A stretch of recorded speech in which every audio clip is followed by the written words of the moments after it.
আমরা চারটা বিষয় নিয়ে আজকে কথা বলার জন্য এই প্রতিবাদ সমাবেশের আয়োজন করেছি। প্রথমটি হচ্ছে বাংলাদেশের ভেতর দিয়ে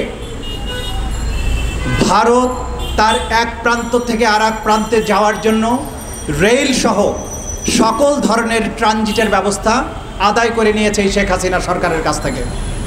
শুধু ট্রেন নয়, স্যাটেলাইট যোগাযোগ, সমুদ্রপথের যোগাযোগ, সামরিক চুক্তি পর্যন্ত যা যা বাংলাদেশের মধ্য দিয়ে তাদের পণ্য, সামরিক অস্ত্র, সৈন্য পরিবহন করার জন্য যা যা দরকার প্রত্যেকটা করার জন্য শেখ হাসিনা ভারতের কাছে এক ধরনের দাসখত দিয়ে চুক্তি করে এসেছে। আমরা যেদিন প্রথম এবি পার্টির পক্ষ থেকে এই চুক্তির বিরুদ্ধে প্রেস কনফারেন্স করে জাতির কাছে আমাদের বক্তব্য জানিয়েছিলাম, তারপরে প্রধানমন্ত্রী আরেকটি অনুষ্ঠানে বা প্রেস কনফারেন্সে বক্তৃতা দিয়ে বলেছেন যে ইউরোপে নাকি কোনো বর্ডার নাই, তারা কি দেশ বিক্রি করেছে? মাননীয় প্রধানমন্ত্রীর জবাব দেওয়ার জন্য আমি আজকে দাঁড়িয়েছি। কি করবো, আদান হচ্ছে? আচ্ছা, একজন জবাব দিচ্ছে, আমি কন্টিনিউ করছি। ইউরোপে বর্ডার নেই, তার অর্থ এই নয় যে ইউরোপ এক দেশ আরেক দেশের কাছে তার স্বাধীনতা বিক্রি করে। ইউরোপের সর্বত্র 27টা দেশে ইউরোপীয় ইউনিয়নের আপনি ভিসা মুক্ত অবাধ যাতায়াতের সুযোগ আছে। সেইটাকে যদি মডেল ধরা হয়, ঢাকা থেকে আমি বেইজিং পর্যন্ত যাব, আমার রাস্তা ক্লিয়ার থাকতে হবে, ভারতের মধ্য দিয়ে আমাকে সেই রাস্তা দিতে হবে। আপনি কি সেটা পারবেন আনতে? আমি বাংলাদেশ থেকে দিল্লি হয়ে, পাকিস্তান হয়ে, ইরান হয়ে সৌদি আরবে হজ করতে যেতে চাই, কোনো বর্ডার থাকবে না সাউথ এশিয়ায়। সেই ব্যবস্থাকে আপনি করতে পেরেছেন যে বর্ডার তুলে দেওয়ার ভয় দেখান আমাদেরকে? যদি বর্ডার তুলে দিতে হয়, আপনি আপনার পিয়ারের দোস্ত, জিগারের দোস্ত ভারতকে বলেন, চায়নার সাথে ভারতের বর্ডার আছে, সেই বর্ডার ইন্ডিয়া তুলে দিক, তাহলে বাংলাদেশ ইন্ডিয়ার সাথে বর্ডার তুলে দেবে। পাকিস্তানের সাথে ভারতের বর্ডার আছে, সেই বর্ডার কি ভারত তুলে দিতে পারবে? যদি ভারত পাকিস্তানের সাথে বর্ডার তুলে দিতে পারে, বাংলাদেশও তাহলে ভারতের সাথে বর্ডার তুলে দেবে। আপনি গোটা বাংলাদেশের মাঝখান দিয়ে বাংলাদেশকে কেটে দুটুকরা করে বাংলাদেশের মধ্য দিয়ে ভারতীয় যানবাহন চলাচলের জন্য রাস্তা দিয়ে আসলেন। মাত্র 18 কিলোমিটার রাস্তা বাংলাদেশের সাথে নেপালের, শিলিগুড়ি করিডোর দিয়ে, আপনি তো সেটা আদায় করতে পারলেন না। তাহলে বর্ডার তুলে দেওয়ার কথা কেন বলছেন? বর্ডার যদি তুলে দিতে হয়, আপনি শুধু দিবেন, আনতে পারবেন না কিছুই। মানে হচ্ছে তোমার বউ আমার বউ, আমার বউ আমার বউ। এই জাতীয় ধৃষ্টতামূলক কথাবার্তা বলে রাষ্ট্রের সার্বভৌমত্ব অন্য একটা রাষ্ট্রের কাছে জিম্মি করতে দিয়ে তারপরে এসে বর্ডার তুলে দেওয়ার মতো বক্তৃতা এক ধরনের অর্বাচীনতা।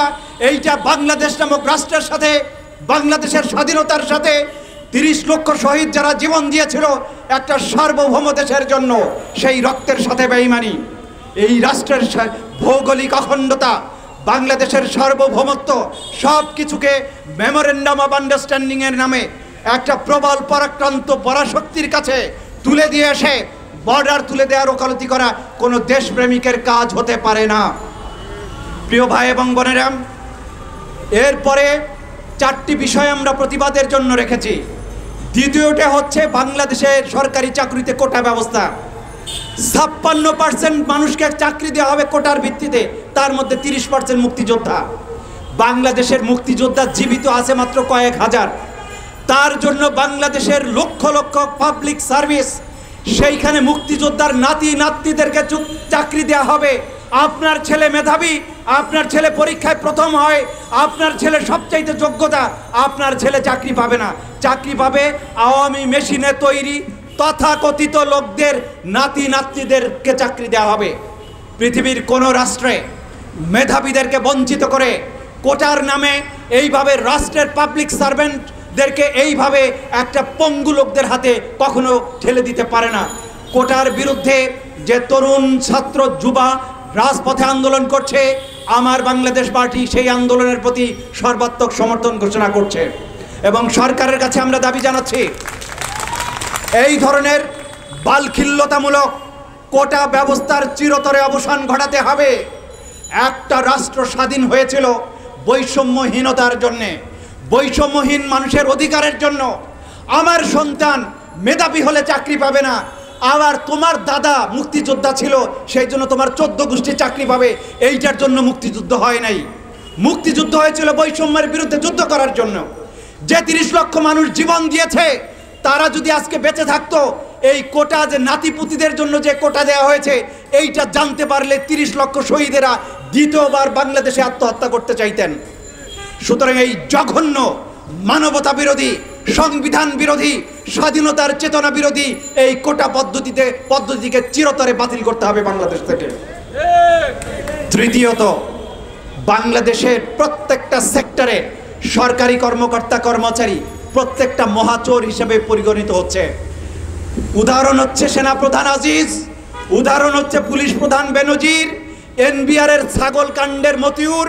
এইভাবে যখন যেটাকে ধরা হচ্ছে দেখা যাচ্ছে তার কয়েক হাজার কোটি টাকার প্রপার্টি, বেতন পায় 60,000 টাকা, সম্পদ হচ্ছে 1,000 কোটি 2,000 কোটি টাকা। ছাগল কেনে 15 লাখ টাকা দিয়ে, 67 লাখ টাকা দিয়ে গরু কেনে কুরবানি দেয়। বাংলাদেশ তার বাপের সম্পত্তি হয়ে গেছে। এই ধরনের দুর্বৃত্তায়ন রাষ্ট্রের প্রতিটি অঙ্গে অঙ্গে ছড়িয়ে গেছে। প্রত্যেকটা দুর্নীতিবাজকে ধরা হোক। শুধু সরকারি কর্মকর্তা রিটায়ারমেন্টে গেলে ধরেন, যেগুলো পাওয়ারে আছে সেগুলোরে ধরেন, যেগুলো রাষ্ট্রের ক্ষমতায় নাই কিন্তু মন্ত্রী এমপি হয়েছে তাদেরটাও প্রকাশ করেন। বাংলাদেশ আপনাদের লুটে পুটে খাওয়ার ভোগের সামগ্রী নয়। এই দেশের 20 কোটি মানুষের প্রাণের বাংলাদেশ, এই সম্পদের মালিক বাংলাদেশের 20 কোটি মানুষ, কয়েকজন মতিউর বা বেনজির নয়। এদেরকে গ্রেপ্তার করে দৃষ্টান্তমূলক শাস্তি দিতে হবে।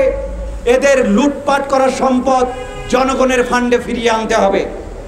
সর্বশেষ যে কথাটি বলবো, এই যে কাহিনীগুলো তারা করছে তার প্রধান শক্তি হচ্ছে তারা জানে কোনো জনগণ তাদের পক্ষে নাই, জনগণ তাদেরকে ভোট দেয়নি, ভবিষ্যতেও দেবে না। তারা একটা অবৈধ নির্বাচনের মাধ্যমে, ডামি সংসদের মাধ্যমে ক্ষমতায় আছে।